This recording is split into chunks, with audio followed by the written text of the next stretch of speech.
Can science explain everything?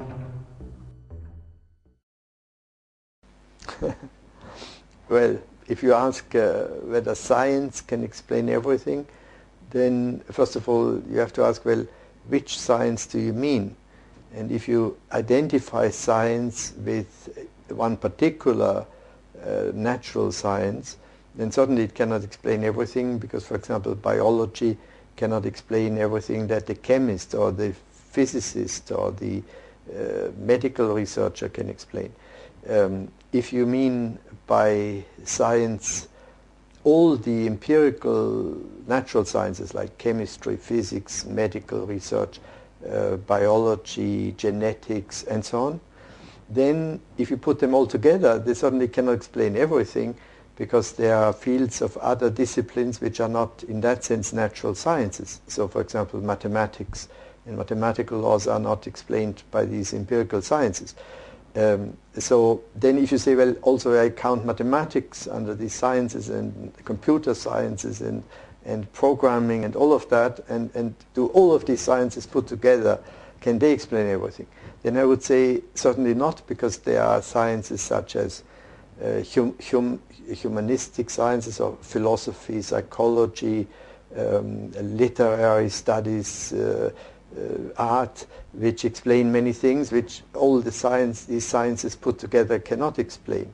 And if you ask, well, can philosophy, literary science, and all natural sciences all put together explain everything, then I would say not, because there are many questions, for example, religious questions, like whether God became man or redeemed us, or the question whether God is one single person, as Judaism or Islam believe, or a trinity of persons, and that answer to those questions cannot come from all these sciences put together, including philosophy, but they are theological or religious questions. So I think, and if you then ask, well, if you count even theology plus philosophy plus mathematics plus all natural sciences, put them all together, can they explain everything?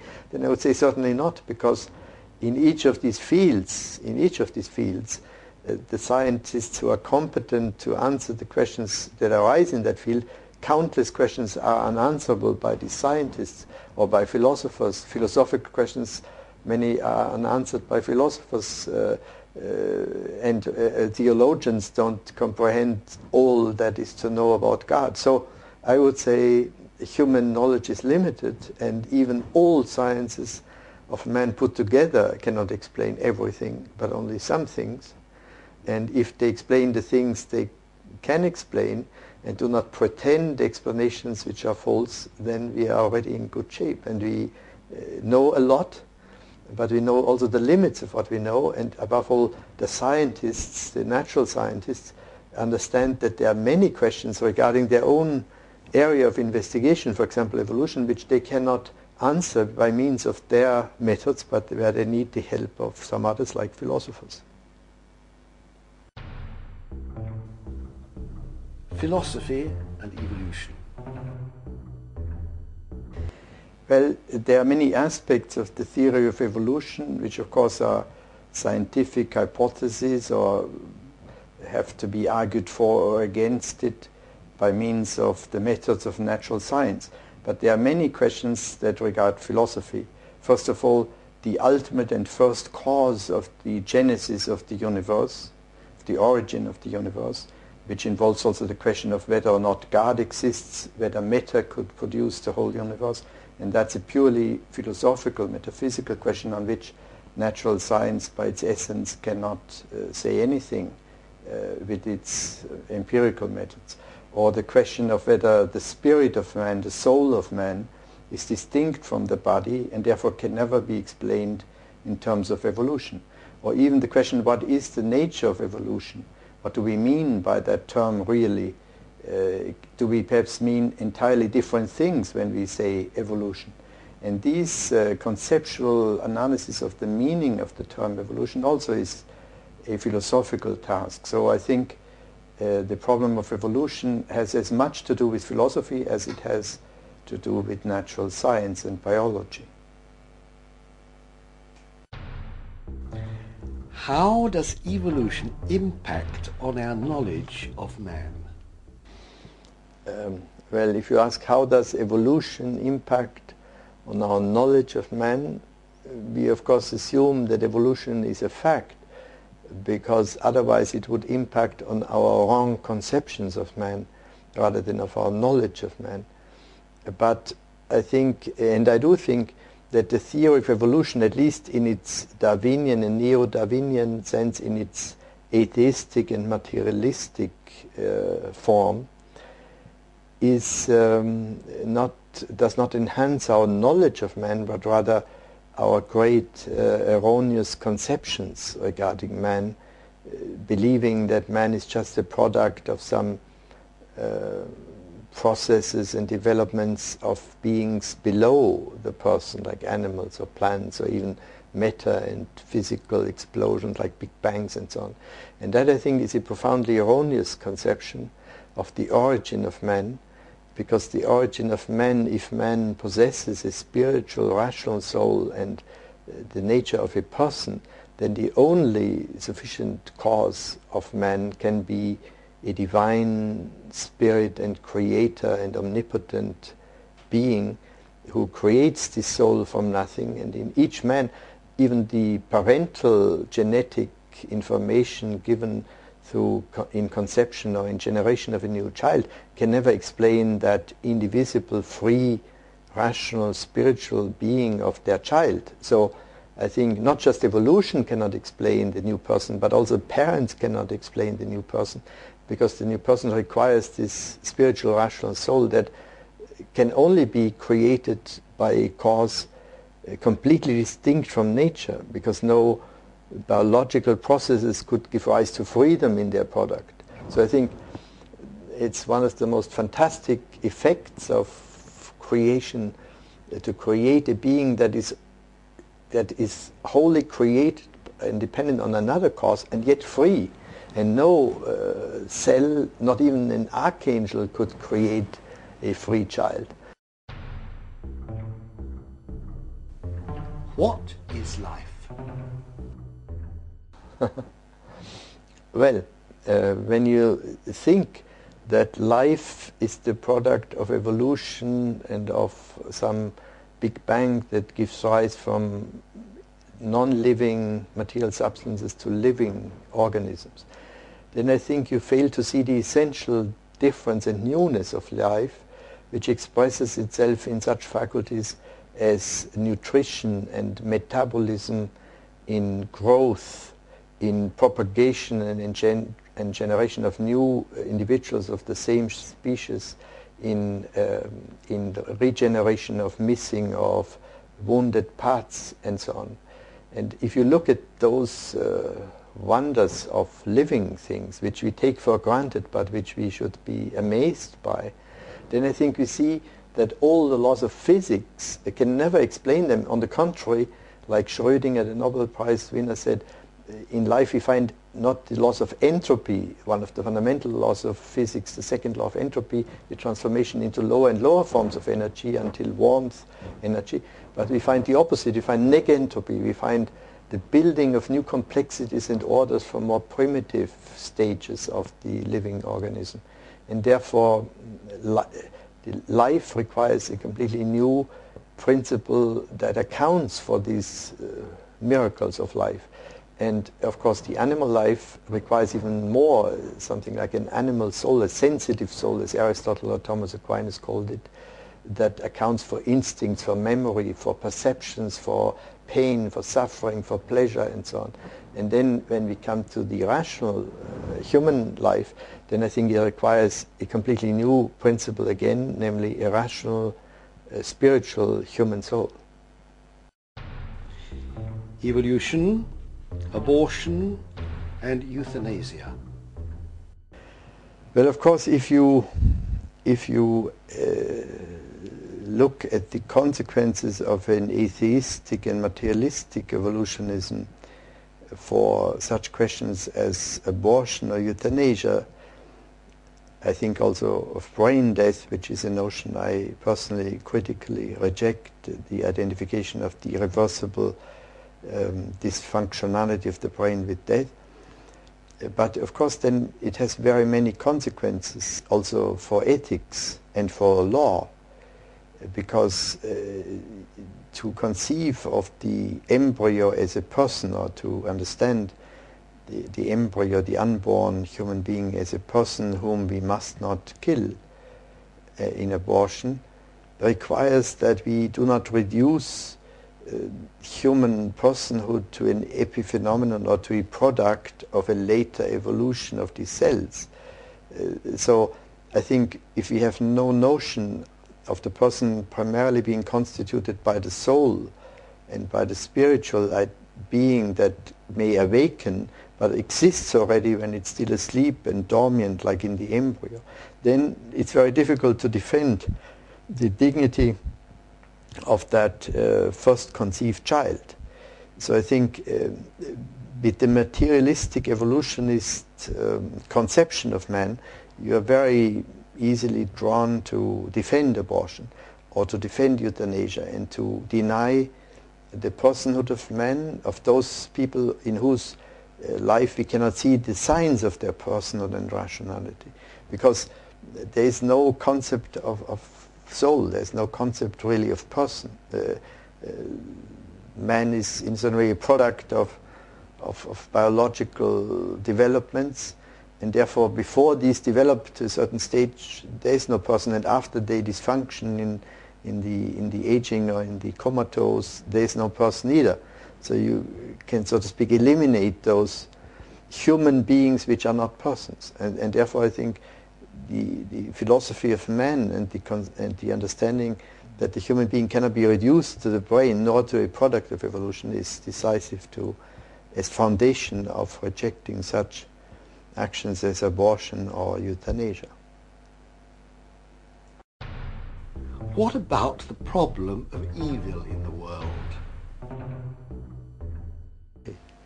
Well, to this question of how can all the real or apparent evils in nature, cruelties, killer instincts, fleeing instincts, sufferings of animals, coexist with the goodness of God as creator? Is it not much rather a mirror of such a mindless and ultimately evil power struggle as perhaps the evolutionists assume as origin of living things, rather than the plan of a good and infinitely kind God? Well, this question is of course only part of a much bigger question, because a much greater problem for theodicy, that is for the defense of a good creator in view of evils in the world, relates to human history, all the innocent children that suffer, all the wars and destruction and killings and death and diseases and so on, of which the earth is full. So how can all of that coexist with a good creator? And I would say maybe there are different answers. One is that are given by Leibniz and other thinkers, that if you looked at the whole, you would see a very different view than if you just look at isolated parts of the whole. So, for example, in nature there is of course a certain wisdom in the ecology of the whole of nature, and if you look just at this particular animal that eats that animal, it looks simply awful. But if you look maybe at the whole equilibrium of ecology, it looks much better. To me that is not a very sufficient answer, because I think there remain cruelties and sufferings which, to my mind, are not reflections of a paradisic divine idea. Another answer is that the evils in the world of suffering are preceded by much greater evils in the universe, which comes from the abuse of the free will. And whereas when we look at all the cruelties and sufferings in nature or in human history, we are tending to accuse God of being so silent, so cruel, and letting all of that happen. But there is a much greater evil than the sufferings, and that is moral evil, sin, the revolt against God. So that evil, you could say, is theocentric. It doesn't ask us, let us ask, why is God so cruel, but rather, why is God so patient? Why does he allow that a creature that he created from nothing can offend him, insult him, sin against him, and so on? So when we look at the moral evil and religious evil of sin that directs itself directly against the holiness and goodness of God, and if we then consider that that evil both brings with it many evil consequences and sufferings which are self-inflicted by evil wills, like in the history of mankind, and also brings with them evils of suffering that are due and deserved as punishments and as sufferings because of this moral evil, then we have quite another perspective. You see, so to speak, not the isolated sufferings and cruelties, but first of all this abuse of the free will of both angels and humans that then have all kinds of sufferings as consequence, partly by bringing them about and partly by deserving them as punishment. And we may also say that there's of course a power of evil will, and we are somehow grateful to God, says C.S. Lewis, that he doesn't always take away our power whenever we want to commit a sin. We would be like marionettes whom he always controls by force. So giving us free will, I think God takes a certain risk, a big risk, that these free wills of creatures are abused. And so from that point of view, I think, well, the great value that is only possible through the good of the will justifies perhaps fully all the evils and sufferings which come from the abuse of the free will. Because if we had no free will, also the highest goods, like moral goods, religious values, adoration of God, glorification of God, sainthood, none of that would be possible. So one could say, well, maybe with the finality of these great goods, even the abuse of free will was taken into account, was accepted somehow as the price of giving free will to creatures. Of course, then you could ask whether even nature is in some way has an echo of free will, because you could, I mean, if you believe in the way in which the Bible presents the universe to us, then the demons, Lucifer is called the prince of this world, and angels are certainly somehow guardians of nature. And so if they become evil, it's very easily understandable that a great corruption compared to paradise takes place, that not the lion peacefully rests next to the lamb, but that they kill each other cruelly. And so there may be, if we believe both in the fall of man and in the sin of man and the first man and in the sin of the angels before that, then there may be a profound shock wave, as it were, over all nature that in some way resulted from that primary evil of moral evil. And we, of course, have no empirical way of verifying that. But in my opinion, the paradisic creation was much nicer than what we now are surrounded by. And I think we must assume that somehow, not only in human life and history, and diseases and all negative states, but also in the whole of nature, some consequence of these original evils affected nature. And that would be my answer to this difficult question. Do you believe God used evolution? Well, maybe if you assume that God is necessarily the cause of all beings in the world, of all contingent, finite, temporal things in the world, as I think you can prove philosophically, then you could still assume that God, as it were, uses the method of evolution as a method of creating the world. Instead of creating lions and tigers and cows, he creates the first one-celled animal, and then in the genetic code, he gives the potential to grow into all the different species of plants and animals.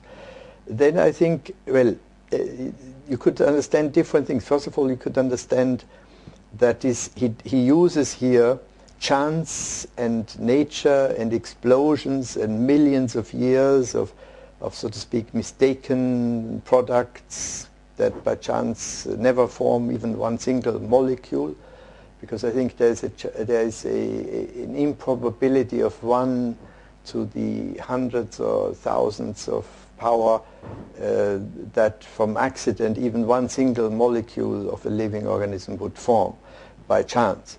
So let's say if he used chance as such a principle, I think this would be an absurdity.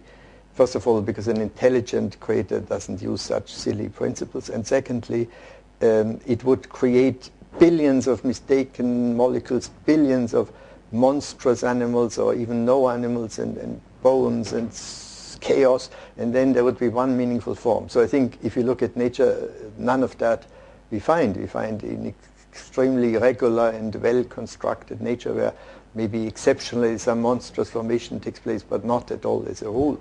So certainly he didn't use that method. Now if he used the method, the creator used the method of, so to speak, programming these cells that they give rise to new species and to new species, but according to this intelligent plan, then we have already something else than actually evolution.